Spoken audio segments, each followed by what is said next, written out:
ফাগুন তই আহিলি, কদৰ্যময় ধূলি উৰুৱাই তই আকৌ আহিলি। চতৰ বৰদৈ চিলা জাকক মাকৰ ঘৰলৈ মতাৰ বাতৰি দিলি। ফাগুন তই আকৌ আহিলি। নকন্যাৰ ৰূপত পলাশেৰে শিৰৰ সেন্দুৰকণ আঁকিলি। তই হেনো প্ৰেমৰ বতৰাও কঢ়িয়ালি। শান্ত মনটিক তই উন্মনা চঞ্চলা কৰিলি। ভিন ভিন ৰঙৰ ফুলেৰে তই ফাকুৰ সুবাস ছটিয়ালি।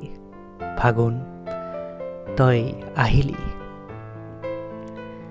তোৰ যৌৱন ভৰা দৃষ্টিৰে ডেকা গাভৰুৰ মনত প্ৰেমৰ মাদকতাও সিঁচিলি। বৰপেটা বৰদোৱাক হোলী গীতেৰে তই মুখৰিত কৰি পেলালি। বাপতি সাহোন ৰঙালী বিহুটিকো আদৰাৰ আঁত ধৰিলি। ফাগুন তই আহিলি, তই আকৌ আহিলি। ফাগুন